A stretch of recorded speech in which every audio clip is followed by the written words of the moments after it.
Well, in this tutorial we're going to conclude our look at the blue buttons along here. And we start with this one, AV Show Presets. Now when we looked at scoring individual pick set competitions in earlier tutorials, you'll remember that when we reach the results table there are options along the top of the screen, and one of those options was to select a group of images which we could play back as an audio visual or a slideshow. And this is where we set up how that AV will run. But first let's just see what we're talking about there. Let's pick set 3 here. We'll go back into that. It's already been scored, so we can key enter, and let's select the top 3 images there.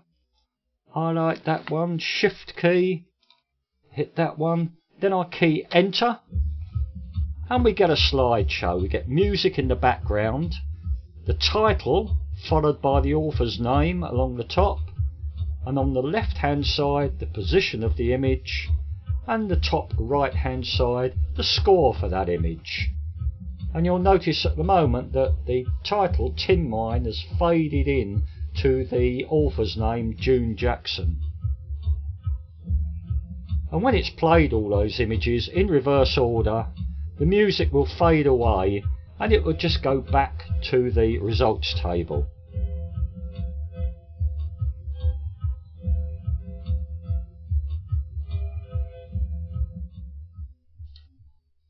Okay, that's what it looks like, so let's see how we can set that up to run the way we want it to. R to reset, Y. Let's go into the AV Show presets. And first, the play mode. The default is auto, and that means after keying enter, all the images we selected will play in reverse order. But there is an alternative here, and that's manual. And if you choose this, after keying enter, you will need to use the space bar to move from one image to the next. But in most cases I think we will leave this on auto. Next we got the auto mode interval. Keep image on screen for. And this is asking us how long we want each image to stay on the screen during the auto mode. And I think 14 seconds is probably about the right time. So I'll leave that on 14. We then got to decide whether or not during that AV show we want the title to show and whether or not we want the image author's name to show. We got yes no options for both of these, and I'm sure once again in most cases we will want both, so I'll leave them both switched on. Now you may have noticed during the AV or slideshow that the image title and the author name occupy the same space on the screen. And what happens is the image title comes up and that then fades away and in comes the image author's name. Now what we can do here is to switch that fade off, and that may be necessary for machines that have not got great graphics capability, and you may find that the fade is a little bit jumpy. But in most cases you should be okay and leave this on yes. Next line, we've got to decide how long we want that title bar left on the screen overlaying the image. And the important thing here is that it's obviously got to be less than the 14 seconds that the image is on the screen. And I would suggest we put this on 10 seconds, and then what will happen is the image will come up with the title bar laid over the top of the image for 10 seconds. That will then drop away and you'll have another 4 seconds of the image only before it moves on to the next picture. And also here, if you've got the title bar on for 10 seconds, the image title and the image author, which occupy the same space, will display for 50% of that time each. So you'll have the title for 5 seconds, fading into the author's name for 5 seconds, then disappearing and leaving the image there for another 4 before moving on. We then decide if we want the results table position in the top left hand corner of the screen, and whether or not we want the image score in the top right hand corner of the screen. And probably the answer to both of those is also yes. And finally, we had a bit of music playing when we watched it earlier, and if you don't like that track, you've got another 3 tracks to choose from here, or if you prefer silence, you can just select none.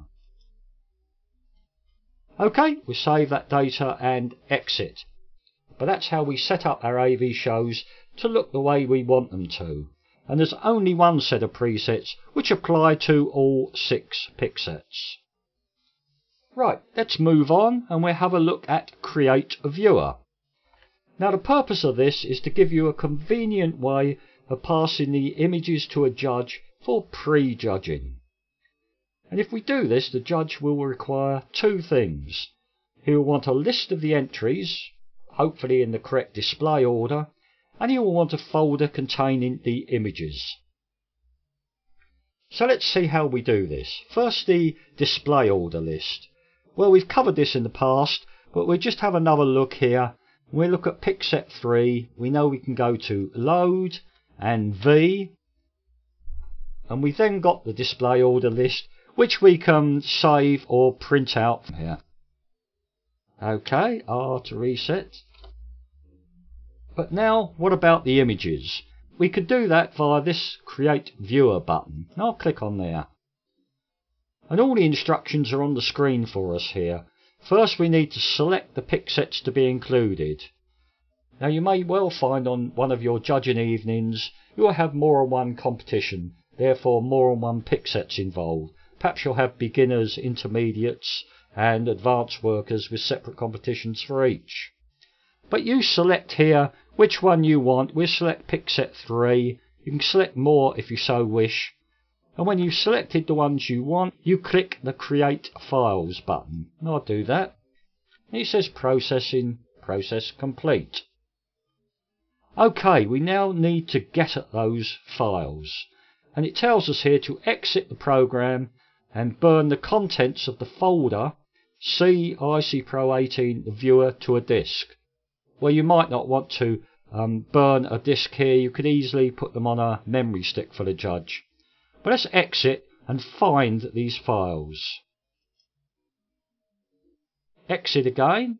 So we go to C, My Computer, C Drive, ICPro 18 folder, and we're looking for the Viewer folder. And there it is. And there's the pick set 3 which we just saved. Now let's just open this up. And you'll see it looks a little bit different from the normal pick set folder.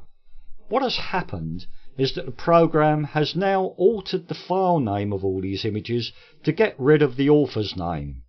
And that's obviously good if we're giving them to a judge to judge, because we don't always want him to know the author's name. And it's also given them all a number. And that number is the order that they will be displayed on, the same as on our display list, which we would have printed out. So what we need to do is to just copy that folder and, as we said, put it on a disk or on a memory stick and give it to the judge with the entry list. Right, we'll come out of that, back into ICPro. And we've got just one more button to look at very, very briefly on here, and that's the help pages. Now these help pages pretty much cover the same ground as the tutorials, but not in obviously so much detail. And you can see there's all different categories here. If you want to know how to load and display your images, you can click on the red button and it will give you all the sort of information that we've been talking about in the tutorials. And what is also useful here is that with the ICPro disk, or the download if you've downloaded it, there's a PDF copy of these help pages. And you can print these off and have them by your side when you're running competitions, just in case you get into difficulties. Okay, we'll exit from there. And that's the end of our tutorials on the blue buttons.